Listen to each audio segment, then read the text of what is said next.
книге трав немецкого ботаника и врача Адама Лоницера, опубликованной в 1578 году, есть необычная иллюстрация. На ней мы видим застывший труп мужчины с дырой в животе, нужной для бальзамирования. Чуть ниже демонстрировался последующий вид этого тела, лежащего в саркофаге и замотанного в бинты с таинственными надписями. Казалось бы, перед нами всего лишь изображение древнеегипетских обычаев. Однако книга Лоницера была полностью посвящена лекарственным средствам и изображала только их. Статья о мумии у него находится между заметками о битуме и безаарах, якобы целительных камнях из желудков животных. Многие европейские врачи до и после Лоницера превозносили это лекарство. Среди них были Фрэнсис Бэкон, Роберт Бойль, Парацельс и зять Шекспира Джон Холл. Мы можем не удивляться тому, что мумию легко найти в перечне лекарственных средств как в арабских медицинских трудах, так и в европейских ботанических справочниках. Еще удивительно, однако, то, что мумий европейцам продавали в основном еврейские купцы. Давайте поговорим обо всем по порядку.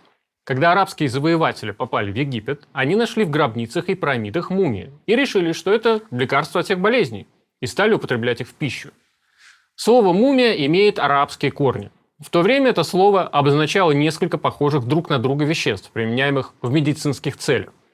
Во-первых, это пчелиный воск, некоторые лечебные минералы, иудейский асфальт из Мертвого моря, именно его использовали для мумификации в Древнем Египте, битум, кедровая или сосновая смола.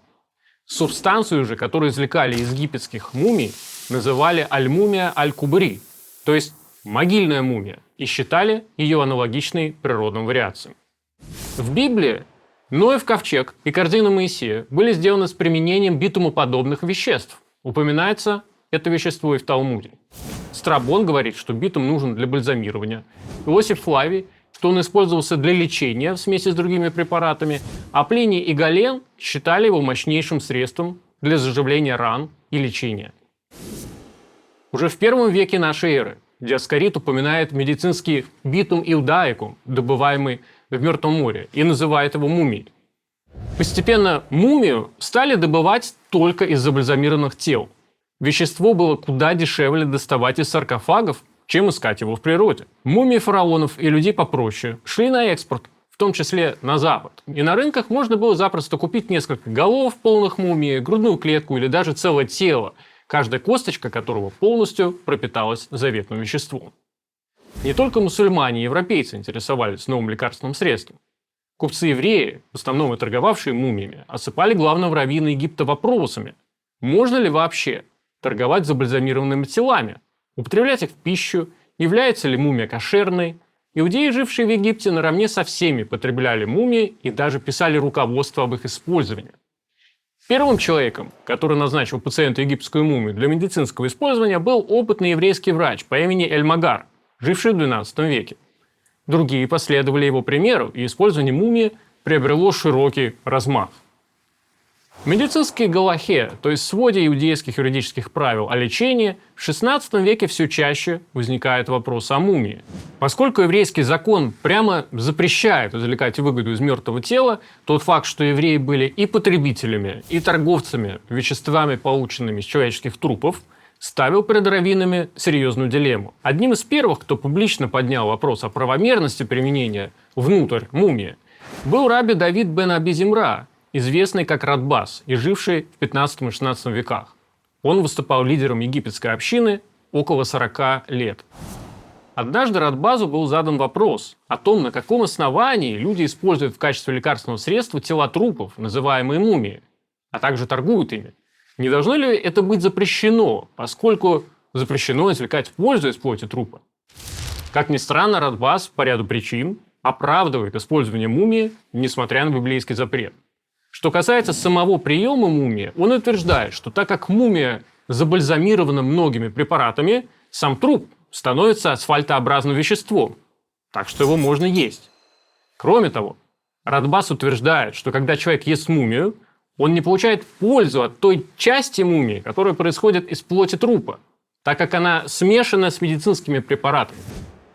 Что касается продажи мумий, Радбас разрешает и ее. Он заключает, что нет никакого галахического запрета на получение выгоды от именно нееврейских трупов. Поскольку мумия явно создана из нееврейских тел, следовательно, ей можно и торговать. Этому мнению вторит египетский раввин Якоб Кастро, который разрешил есть и продавать мумию, исходя из мнения Радбаза о том, что мумия – не что иное, как просто пыль. Не все иудейские мудрецы были в восторге от практики поедания мертвой плоти. Раввин Авраам бен Мордехай Халеви, живший в конце 17 века в Египте, имел другое и твердое мнение по этому вопросу. Его история началась так же, как и Радбаза, с вопроса от общины, что свидетельствует о том, насколько эта тема была животрепещущей для целых поколений евреев нового времени. Халеви поясняет, что для ритуальной нечистоты, которую называли тумой, мумия должна содержать как минимум кизаит, щепотку размером с оливку, кизаит трупа, для того, чтобы передать священнику эту самую туму. Просто объема, однако, недостаточно для тумы. Этот кизаит должен быть прочным, чтобы не рассыпаться в руках. Халеви, очевидно, лично проверил, что мумия удовлетворяет обоим этим критериям и, следовательно, передает туму, то есть ритуальную нечистоту. Если Радбаз утверждал, что ценность мумии заключается в бальзамирующих специях, а не в теле трупа, а значит, никто не извлекает выгоду из этого тела, то Халеви считал, что члены трупа, а не бальзамические вещества, имеют основную лекарственную ценность. Так, в еврейском медицинском контексте именно тело становится основой лекарственного эффекта мумии, отныне независимой от бальзамирующих материалов.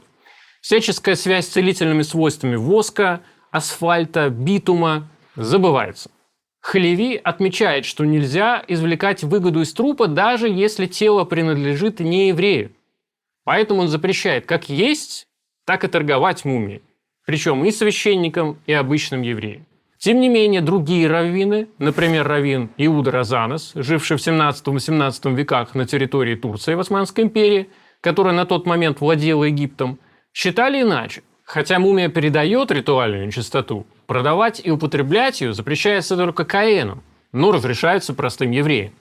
Как мы видим, они это и делали, как минимум до конца XIX века.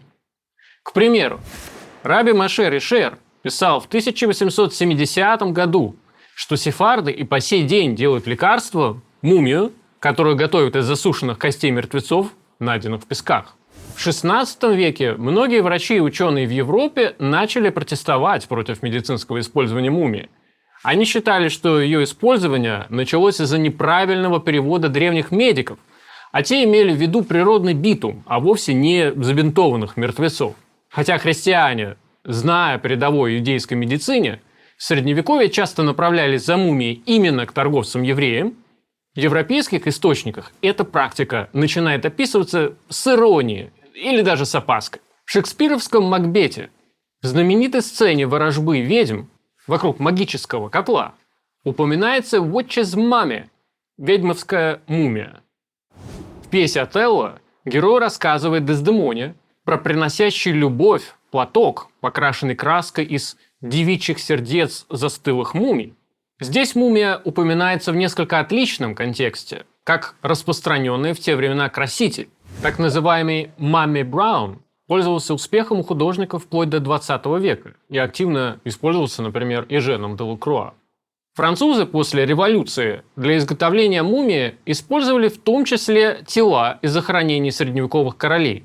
Эдвард Бёрн-Джонс однажды похоронил тюбик с этой краской, узнав, что она производится из настоящих трупов. И сделал это он в присутствии юного Редьярда Киплинга.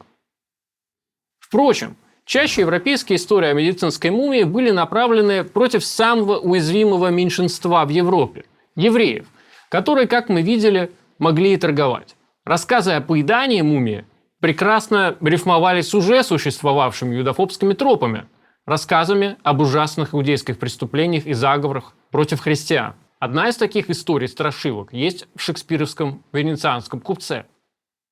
В Венеции Антонио решается взять взаймы у еврея-ростовщика Шейлока. Антонио обязуется расплатиться фунтом мяса из своего тела, если вовремя не уплатит по векселю, что всеми сперва воспринимается как простая шутка. Естественно, Антонио не успевает вовремя расплатиться, и суд признает право ростовщика на получение фунта мяса. И тот действительно пытается истребовать его у Антонио, чего последний вовсе не ожидает. Однако друзьям удается повернуть дело так, что у ростовщика не получается забрать желанную плоть. Ведь для того, чтобы ее извлечь из тела Антонио, еврею понадобится пролить христианскую кровь. И тогда его обвинят в покушении на жизнь правоверного гражданина. В итоге суд обвиняет уже ростовщика. Тот обещает принять христианство. В этой истории мы видим прямое влияние как антисемитских сюжетов о кровавом навете, так и известных реальных историй. Торговцы в то время все чаще использовали для изготовления медицинской мумии недавно забальзамированные тела людей. Например, казненных преступников, которые добыть куда проще, чем найти древнюю мумию в Египте, а потом перевезти ее в Европу. Конечно, едва ли тем же самым мог заниматься ростовщик. Но юдофобски настроенным крестьянам такие мелочи в то время казались несущественными. Так что, когда мы смотрим на разрезанный живот мумии на иллюстрации книги трав Адама Лоницера, мы погружаемся в целый пласт дискуссий о роли евреев в торговле мумиями, страхов перед ними, а также внутренними спорами иудеев о том, позволительно ли заниматься таким противоречивым ремеслом и в конечном итоге кошерна ли мумия. С вами был Сергей Зотов, программа «Бог в деталях». Смотрите наше следующее расследование через неделю и подписывайтесь на наш канал «Идеи без границ».